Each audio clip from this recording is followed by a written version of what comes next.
Okay, so it looks like we're right on the hour. We've already got a few folks. So thank you everyone for joining us today for our FSHD University, How Your Data and Experiences Drive Research Forward. My name is Ashley Ferreira, the Director of Education, and on behalf of the FSHD Society, welcome to today's FSHD University. Before we get started, a quick reminder that this session will be recorded and made available on our YouTube channel within the next week or so. So please do make sure to look up the video if you would like to go back to it. We also do encourage you to use the chat to interact with each other. You're more than welcome to let us know where you're from. I see that we've already had someone indicate where they're from. Hello and welcome. But when it comes to our Q&A, we do ask that you use the Q&A section at the bottom of your screen for any questions you would like to ask our presenter. This helps keep it a little bit more organized for us and ensuring that we do go over your questions.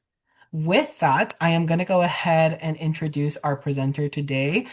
Please join me in welcoming Kayleigh Worek, Program Manager for Better Life FSHD at the FSHD Society. Kayleigh brings a unique perspective shaped by diverse clinical and research experience.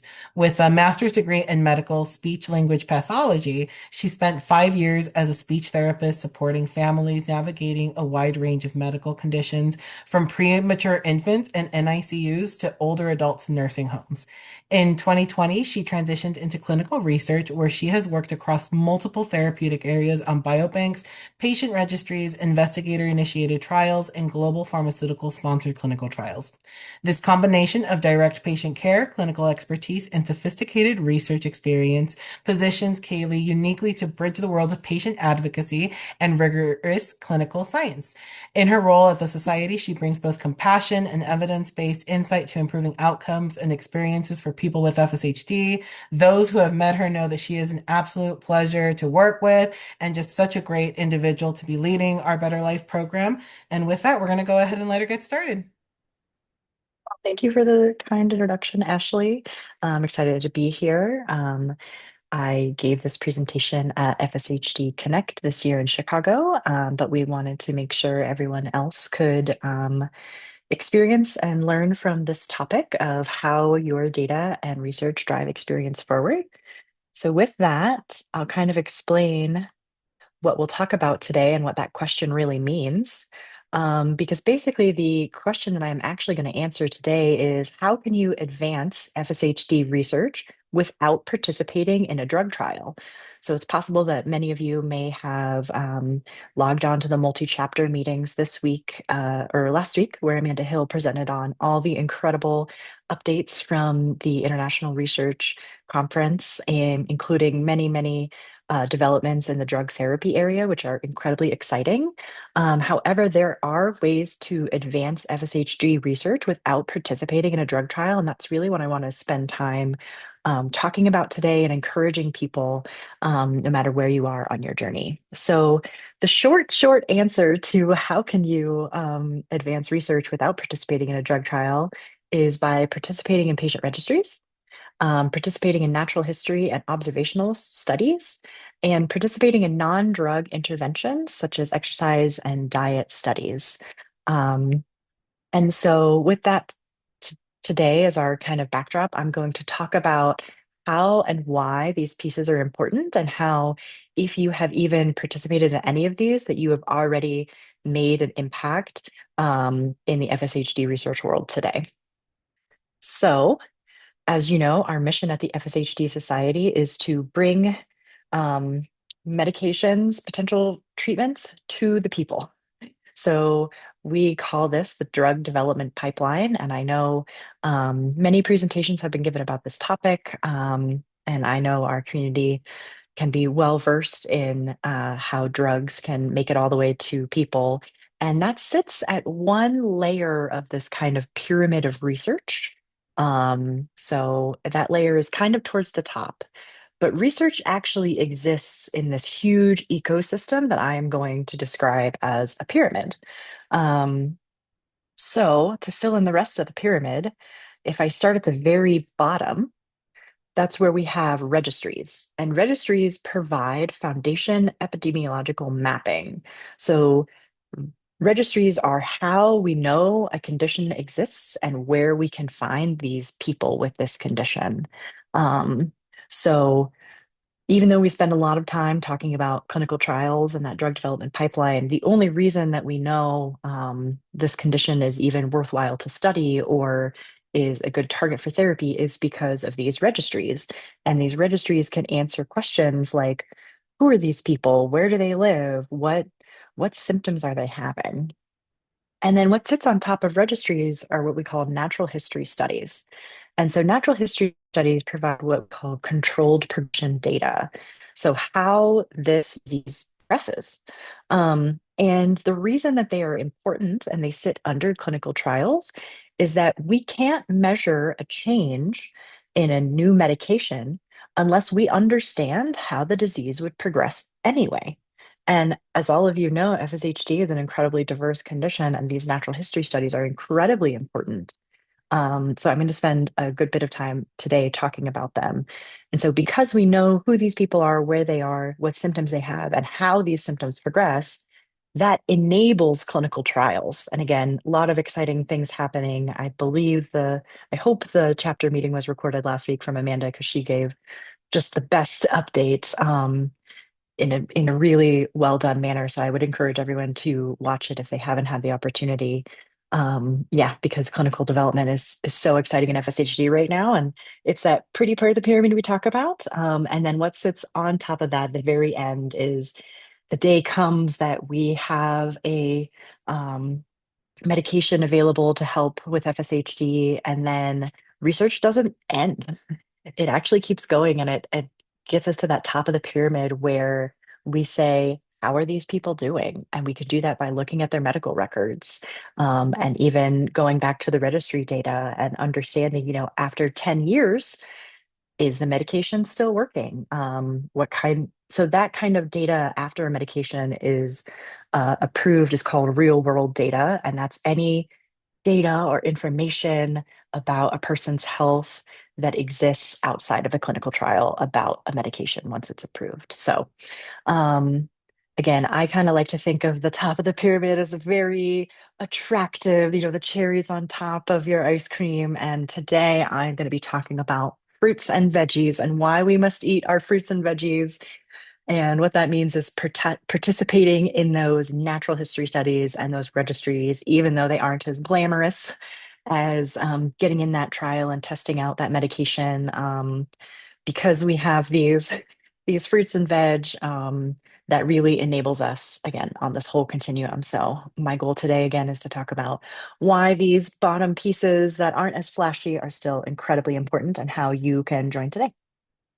So starting at the very bottom, our vegetable pyramid, is our registries. So, a registry is an organized collection to standardize data on people with a certain condition over time. And that over time piece is also really critical because we need to understand, again, how people with this condition, how they do over time. And we can collect that in registries. And so the data we might collect is data on your symptoms. When did you start having problems? What kind of problems do you have? The impact on your functional and daily life. Like, are you using a device, right? We get a lot of questions about devices. Are you working? What does your life look like? And care and treatment, did you have that surgery? Have you tried these supplements? What therapies are you using? Do you go to PT? Do you swim? All of that is the type of data we can collect in a registry, and we collect it in our registry that's called Better Life, which I'll talk about soon. And the important thing about this data is that it's stored securely. So this data is incredibly valuable and it is tied to your personal information, but we want researchers to access it. So this data is stored securely, meaning that, when we talk and publish on, how many people are doing exercise therapy, we're going to look at participant A5QMP. We're not going to, tie your name or date of birth to any of that important information that gets published. So participation is essentially anonymous. And there's two different types of registries. There are patient-reported registries where patients fill in the information. And there's also registries that exist where your doctor fills in this information for you. I have found personally that in the US, we don't have as many clinician reported registries as other countries because of a byproduct of our healthcare system. So I'm going to spend a little time talking about the very first registry that existed in the US for people with FSHD, which is at the University of Rochester. And it was the first NIH funded registry to look at FSHD and myotonic. It opened around 2000, so they have been collecting data for many, many years. And again, as I mentioned, we collect this data and ultimately you get to publish on it and you get to investigate these questions of the data that you are collecting. So from the Rochester Registry, there's been almost 50 peer-reviewed publications that have come out of it, and we have learned so much from the data collected in this registry. It's the very first and one of the only peer-reviewed publications on pregnancy and birth outcomes in women with FSHD that was published in 2006 came from using this registry data. Understanding the relationship between Coats syndrome and D4 Z4 contraction size, that was another finding that came from this registry. Um, Hopefully working is not too loud. Sorry. um, and yeah, one of the very first publications to characterize the pain fatigue in FSHD. So that was from the Rochester Registry.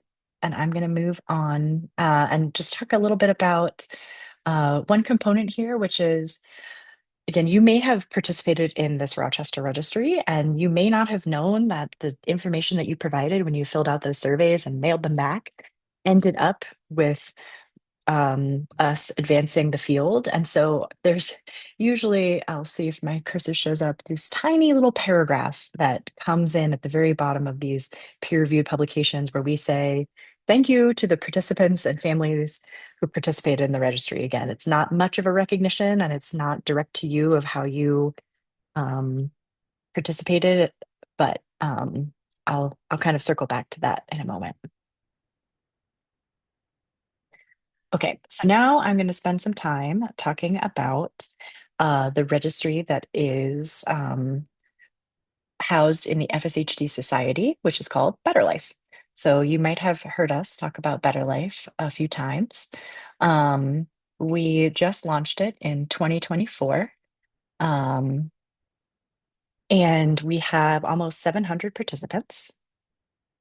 And we built this registry a little differently than the Rochester registry. We collect a lot of the same information, but we wanted to make sure that even though you're providing us with your data, for example, all of those questions that I talked about before, um, we also have a few what we would consider like features. So some of these features include a health diary to track your symptoms, a feed of articles, blogs, and videos, real-time polls to compare and ask questions to other people with FSHD, and clinical trial matching. So what we are doing with our data, again, we haven't been around as long as the Rochester Registry. We're actually working on a grant with the Rochester Registry to combine our data sets, which is incredibly exciting. We are working on our very first publication.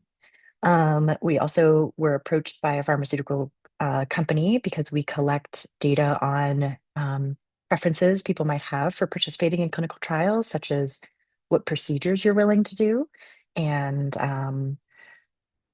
how far you might be willing to travel to participate in a trial. And this information is very valuable to pharmaceutical companies. We also gathered military experience to support the PRMRP grant, which again, we have probably mentioned a few times. It's the military based grant that funds FSHD research that researchers can apply to. We at the IRC had a few posters, including the women's health poster. So wanting to get more data out on how FSHD might impact women specifically, because there isn't very much information out there. As well as we had our first data request last year to support a researcher in doing a grant application. So a lot of very exciting things. And if you remember this little paragraph that sometimes shows up in these published articles, our goal with Better Life is to email you and let you know that, hey, remember when you did that survey about, women's health? Well, we're actually using it. And so our goal is to make sure that you know that your data is being used for a good cause. So I'm going to keep going here. Hopefully my video is unfrozen. Um, I can turn it off and on again. Hopefully we come back. I'm going to keep trucking. I would just keep going right now. It's a black screen for me, Kayleigh, but you should be fine. There Okay, we go. You're unfrozen now. amazing. So I know we have a international audience with the FSHD Society, right? We have, FSHD impacts people around the world, and a lot of people look to the FSHD Society, and there are actually registries in other countries. So one of the ones that I want to spend time talking about today is actually in New Zealand. So quite far from us, but it's at Auckland City Hospital. It opened in 2011. And the reason I have these beautiful smiling folks up there is because this is what we would consider a clinician reported registry, wherein those doctors are filling out the information on your behalf. So these are them, or these are they, I should say. And the New Zealand example is a really beautiful example of, when they created this registry, it actually really helped to attract clinical trials to happen in FSHD. Because remember, at the bottom of the pyramid, we say we know who and where these people are, and we knew how many people were in New Zealand because of this registry. And they actually have three studies, three clinical trials ongoing in FSHD right now. So they are a site for the Epic CRISPR study, the Arrowhead/Sarepta, and they have one other Epic CRISPR study happening as well. So very exciting stuff for New Zealand. Moving on. I just wanted to highlight another important registry example for a different neuromuscular disease area. So on the screen is a woman named Anne Lennox. She's the CEO and founder of the Myotubular Trust, which is another rare disease patient advocacy organization, just a different disease area. And her son had myotubular neuropathy, which is a rare neuromuscular disease similar to FSHD. And I got the opportunity to hear her present at the International Neuromuscular Disease Conference in Portugal this year. And she gave the example of a gene therapy trial that happened in myotubular myopathy. And unfortunately, there were four deaths in these trials out of the 20 patients dosed. So they ended up stopping the trial because of these outcomes. And it turns out that these deaths were related to an unknown liver dysfunction that is related to this condition. So after the deaths, the patient advocacy organization used their patient registry to conduct a liver survey for the people living with this condition. It affects primarily children. And they presented these results at World Muscle. So this is, again, if I haven't drilled this down enough, why it's important to eat those fruits and veggies again, and why those registries sit at the bottom of that pyramid, in that we're going to continue to collect health data, and there's this beautiful feedback loop that can happen of how registry data can inform clinical trials. So again, even if you can't participate in a clinical trial, if you participate in registries, you are essentially holding up that part of the pyramid. So that next part of the pyramid, as I talk about, is natural histories. So I'm going to spend a little bit of time talking about them today.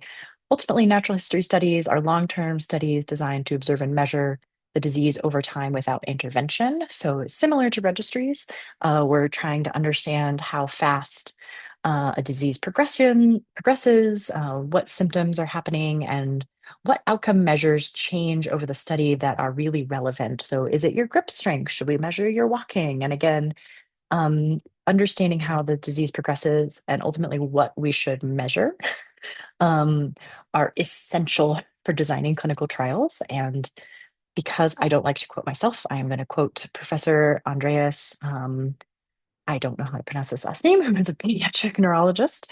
Again, I saw him present this year in 2026 at an international neuromuscular conference.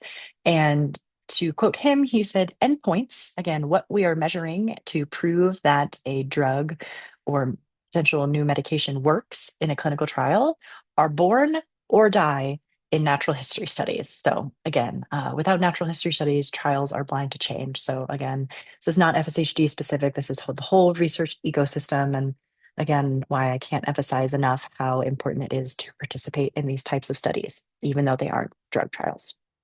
So for FSHD, we basically have two very large um, studies that have happened, which is the Resolve study, which happened over 11 sites. Over 200 adults participated. They measured a lot of different things, reachable workspace, certain surveys and outcome measures. They followed those people over 2 years. And again, those Resolve study really helped inform clinical trials about what should change and how much you should expect the change to be.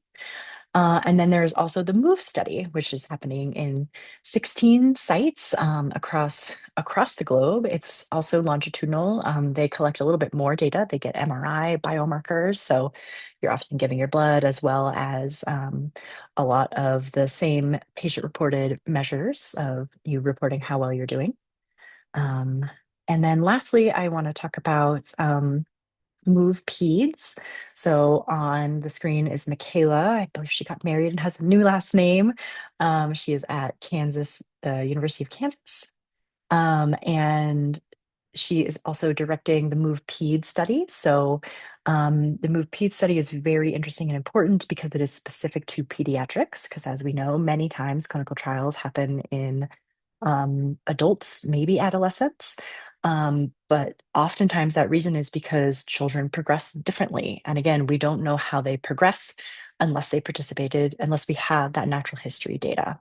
So again, as a field, I know we all want everyone to be included once a medication comes out. And so if you know a child with FSHD, we would really strongly encourage everyone who can participate in a natural history study to participate in this Move Peds. They reimburse you for your hotel and your flight. So again, this information is incredibly vital to that research ecosystem. Okay, so now the next question. I did these things, Kayleigh. I participated in these registries and studies. What did I do? How did my research and my data drive research forward? I'm so glad you asked. So I have a few examples that I want to talk about today. The first one is for Avidity's Delbax trial, which in their study, they are using a blood-based biomarker, which means they are trying to measure the change in FSHD by looking at a specific protein in your blood. And so this removes needing a muscle biopsy, which, as we know, are not our favorite things to do. Getting a blood draw is not convenient, but it is certainly a little bit less invasive than having a piece of your muscle removed. And so they actually went to the Resolve study participants and used some of their blood samples. And that is how they discovered this biomarker that they are now measuring in the clinical trial. So if you provided blood or tissue samples in the Resolve study, your contributions may mean fewer or no muscle biopsies in future clinical trials. So again, you'll see in these publications the identification of KHDC1L, a DUX4 regulated protein, as a novel plasma biomarker for facioscapular humeral muscular dystrophy, acknowledges the Resolve participants and their participation for providing these samples. So again, um, huge congratulations to everyone who participated and just wanting to provide an example of how you enabled clinical research without even participating in a trial. The next example comes from EpiCRISPR, which is the first one of our first gene therapies for FSHD being studied. And one of the really unique, there's many unique things about the study. And one of them is that they don't have a placebo group because in general, they are very hard and advised against in gene therapy trials because gene therapy trials require a lot of consent and understanding to participate. And so, what this means is that no FSHD patient has to receive a placebo in this study because they are going to use natural history studies, again, to understand how the disease progresses without medications and compare that to the gene therapy. So, if you were in the Resolve study, you are the comparison group to the first FSHD gene editing trial. So, again, even though you're not participating in the EpiCRISPR study, if you participated in natural history studies, you actually are participating in this trial. You're just being used as the control group for no medication, again, which is an incredibly important piece of science for us. So rare disease trials could look different in the future. Um, article by Sumner and Woodcock was published this year in 2026.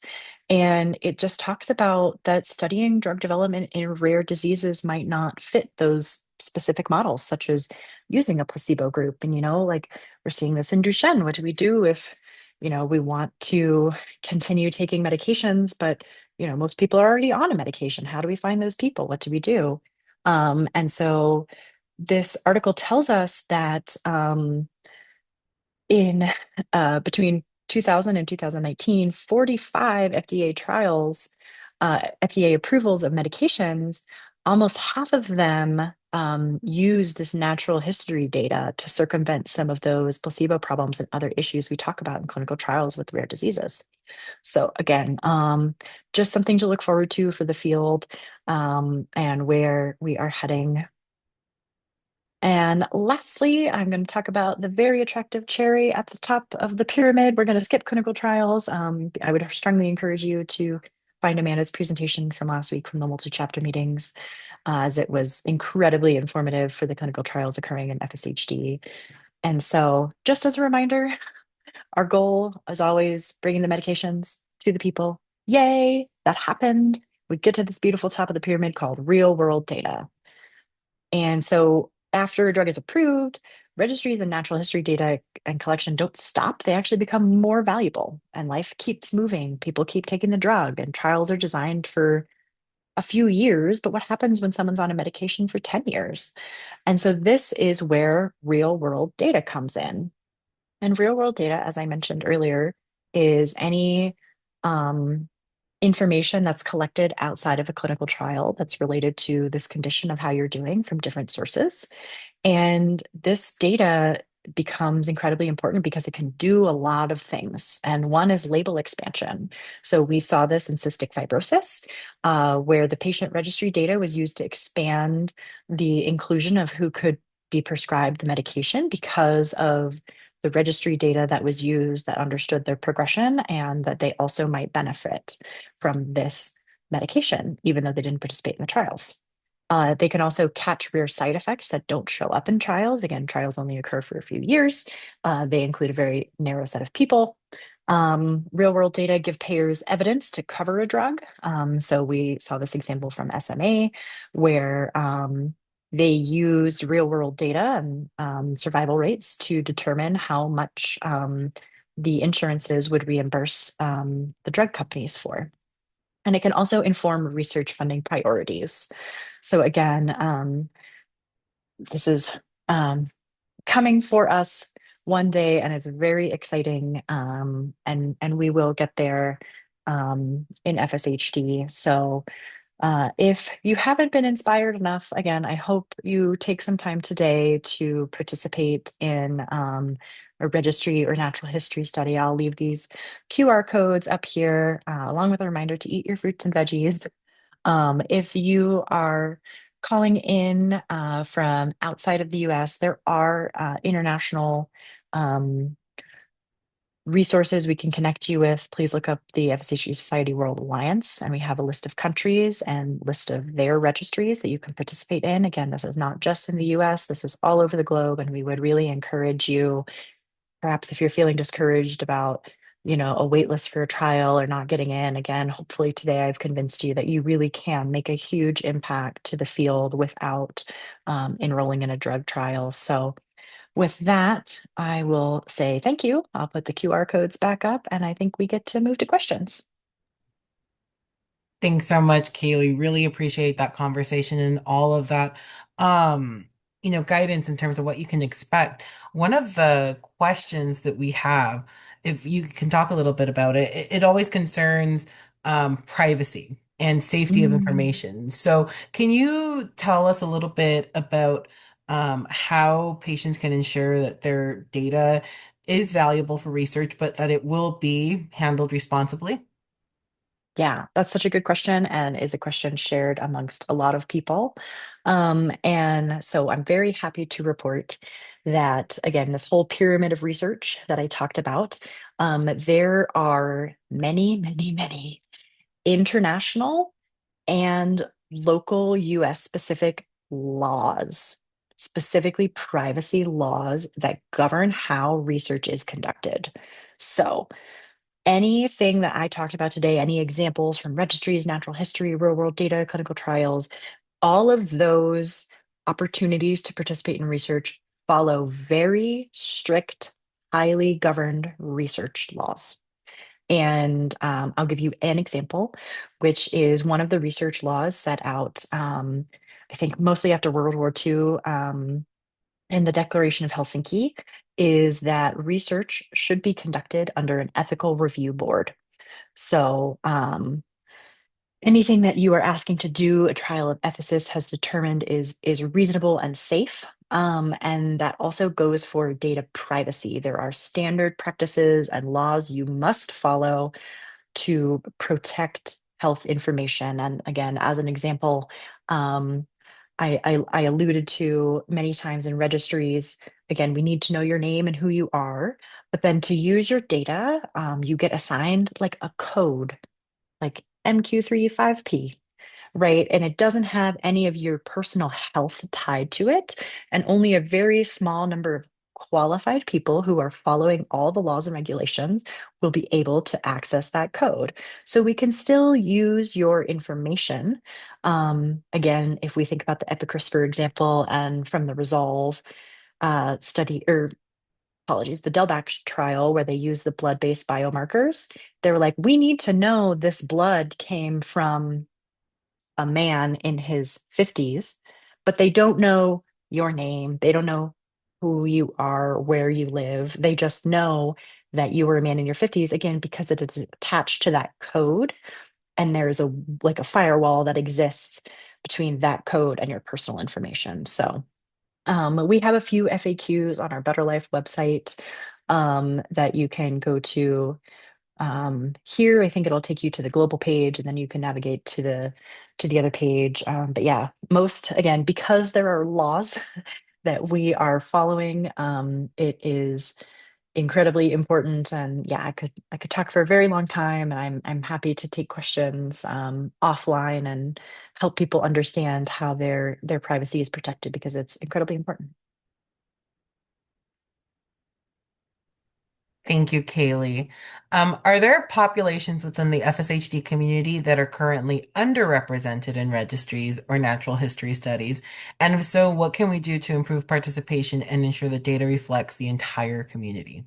Oh man, this is the golden question. I mean, it is with any research, you're going to get bias, and the important piece is to call out that bias. So I can tell you again, the FSHD Society, we have our own registry, Better Life, and we know that a lot of the people enrolled in Better Life are in like aware of the FSHD Society. And so we know we have a good bit of older individuals who are familiar with the society. We know they tend to be white Caucasian. And so we know that there's a lot of people out there in different communities. We don't have a ton of diversity. And we do know that we want younger people to join and be a part of it. And that has to do with, again, like how familiar you are with the FSHD Society, and do you know these resources are out there, and how do you get to participate in research if you don't have reliable internet access or reliable transportation, right? So research does bump up against a lot of these systemic issues, and I think we know the importance of tackling them. It's not easy, and so step one is to always understand the populations that we're missing. And again, I can personally speak to Better Life, where yes, we need to increase our diversity and age brackets. Um, and yeah, I can understand and appreciate again, we aren't reaching communities that don't can't read English, and so that is a barrier. And so there's lots of barriers that exist. We want to understand them and tackle them one by one. And they are unfortunately highly systemic. Thank you, Kaylee. Now, you certainly touched upon this during your presentation, but hoping you can expand how real-world data is being used by regulators, payers, and pharmaceutical companies when making decisions about new FSHD treatments and access to care. Mm. And then, after a treatment is approved, do registries still matter? Yes, yes. Let me go back to my real world data slide. Sorry for the clicking. So yeah, I can give the example again. The post-drug approval, which is that, again, I'll just kind of read from this bullet point here, which talks about SMA.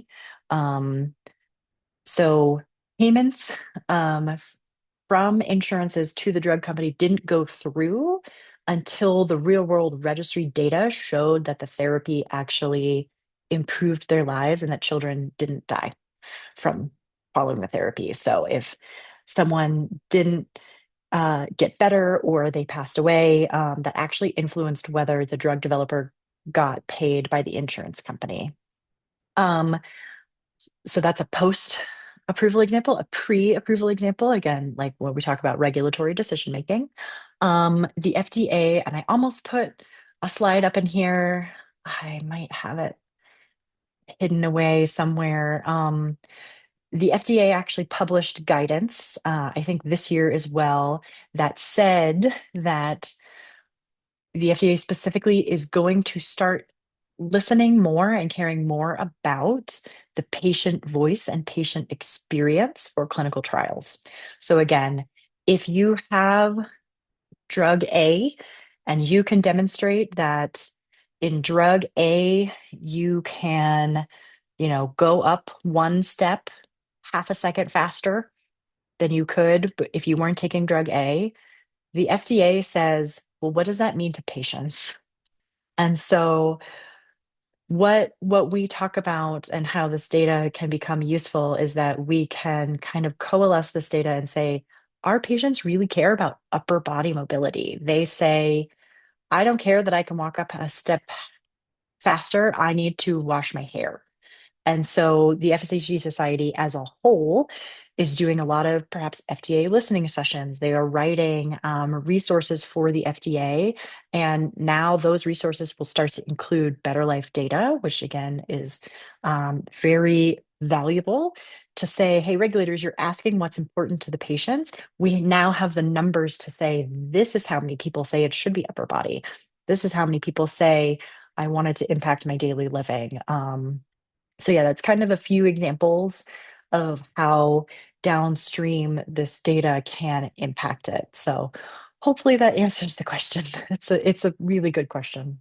No, no, it really does. And actually, to expand on that a little bit, would participating in a registry such as Better Life help support eventual drug access for those who might not have access to treatment right away, such as those with limited mobility, our early onset populations, those groups? How could this potentially support that?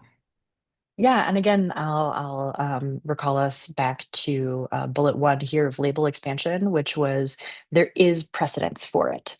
Um, in the last 2 years, between 2022 and 2024, um, almost 25%. So what I have up here is 24% of label expansions. Again, giving that medication to someone who wasn't in the trial and therefore wasn't labeled as a person who could take this drug.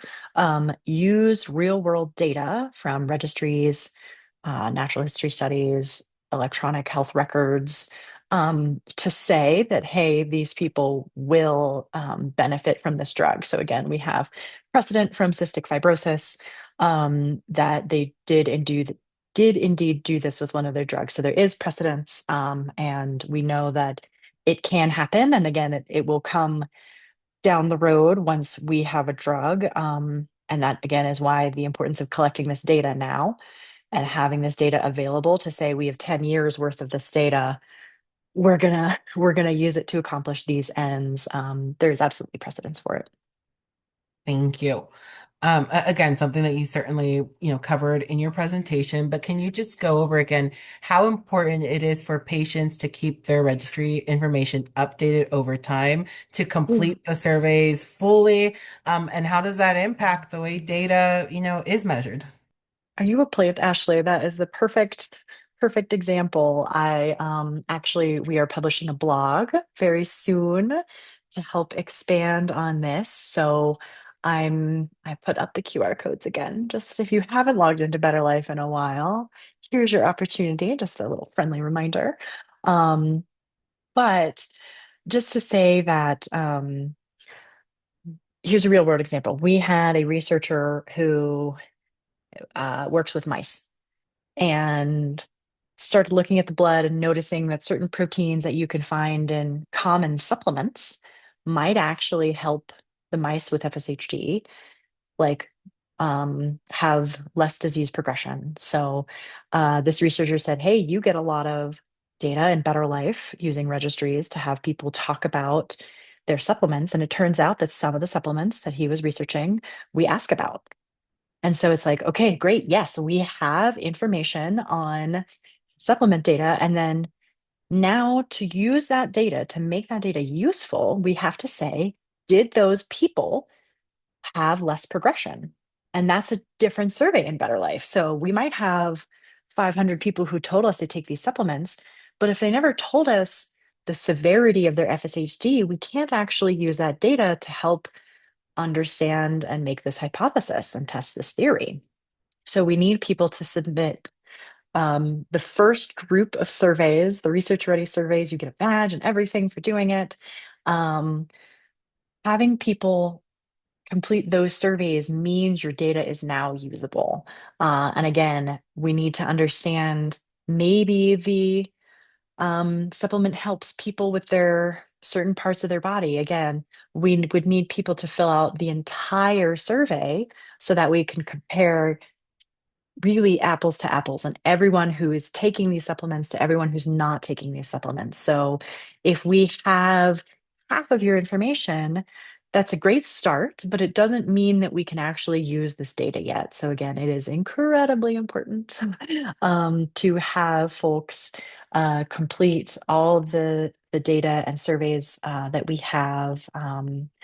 So thank you for this question. I've put the QR codes up, and yes, there are real world examples where people are asking us. There's a blog coming out soon to kind of help you understand why we are asking you how much sugar you can hold. And again, because it all matters from a progression standpoint and data usability. So thank you for your question. No, of course. No, thank you, Kayleigh.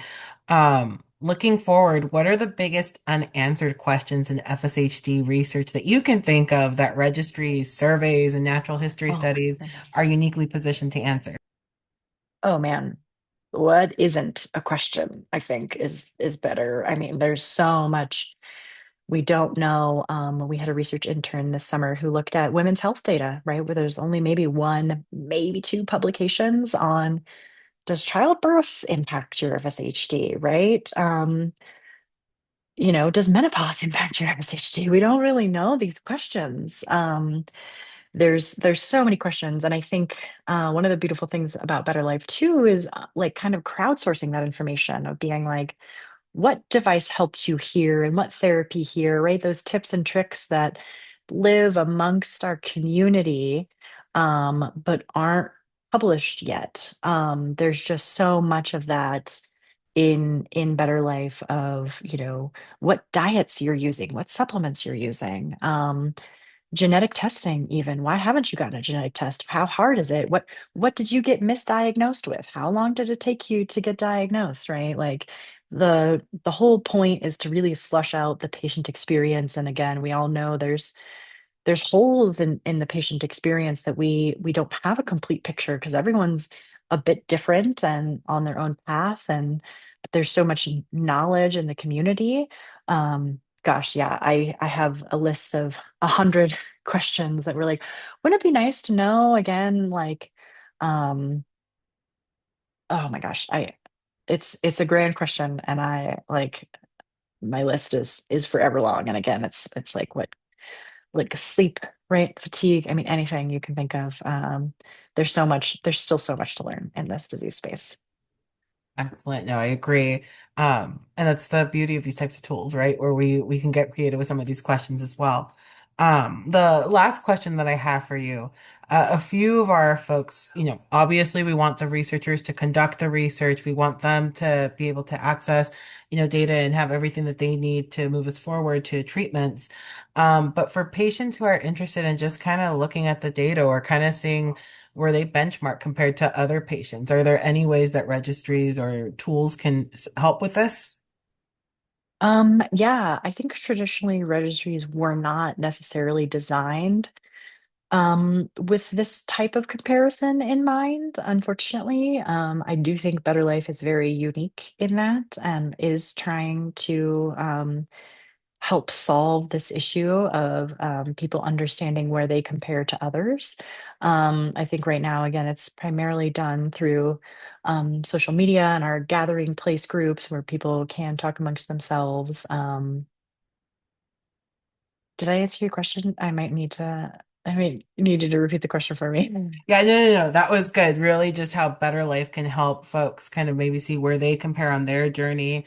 Um, yeah, that was kind of where we were going with that. Yeah, Perfect. I think again, Better Life is being built with that in mind. We still have a lot to work on and a ways to go for us to enrich that experience, but it is one of our goals to have Better Life be a platform for that. Excellent.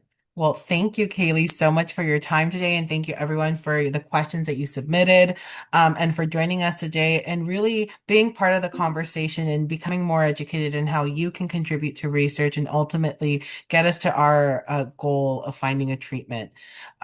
With that, I will go ahead and let you all back to your day. Thank you for joining us. We hope that you will join us for our next FSHD University in September. Kayleigh, thank you as always for your support A and for your pleasure. wonderful, wonderful presentation. So great. Of course. All right. Thank you all. Excellent. Thank you all. I hope you have a great day and we'll see you soon.